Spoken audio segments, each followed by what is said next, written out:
Okay, so welcome to this next video in which we are looking at the structure of a bronchus. Okay, so we've seen so far the structure of the mucosal epithelium, where we have these columnar epithelial cells which have these cilia which project into the lumen of the airway, and interdispersed amongst the columnar epithelial cells we have these goblet cells which are secreting the mucus that is on the surface of the cilia. Although, as we'll see, they're not the only things which produce that mucus. There are other glands which are going to produce that as well, which are going to lie in the submucosal layer, as we'll see.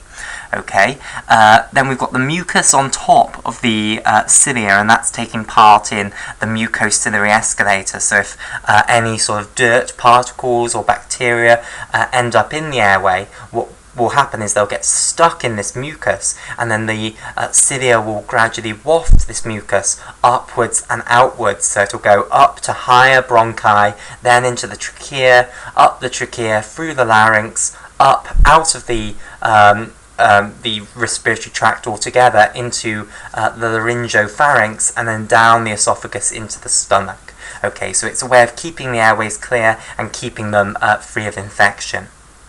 Okay, then underneath that we have the basement membrane on which the epithelial cells and the goblet cells sit, and then underneath that we have a layer of connective tissue known as the Lamina Propria. Okay, and underneath the Lamina Propria you then have a layer of smooth muscle cells which are important because they control the diameter of the bronchus. Okay, now underneath the layer of smooth muscle cells, and I'm going to have problems showing this because of the fact that I've drawn this up here. Okay, underneath that you then have a layer known as the submucosa. Okay, so I'll try my best to show this, but it is going to end up slightly slanted towards the lower side because this is quite a thick layer is the reality, and obviously I can't show it that thick up there. Okay, so here is its boundary. Okay, and it will come down like this. Okay, so this is another layer of connective tissue.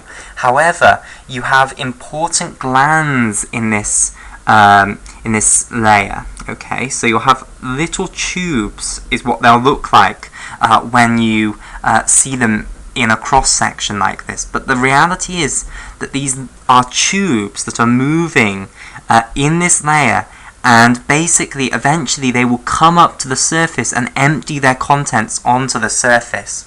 Okay, so they'll break through the smooth muscle cell layer, they'll break through, they'll go through the lamina propria, then they'll break through the basement membrane, and then you'll have a gap in the epithelial cells rather, and then it will be sort of confluent with the epithelial cells of the glands here. Okay, so let me just show one of these glands coming up to the surface because I think it will help make things clearer. Okay, so let's have the basement membrane firstly. So it's important to understand that these glands are lined by epithelial cells as well, which are also cuboidal in shape or columnar, okay, and are secretory.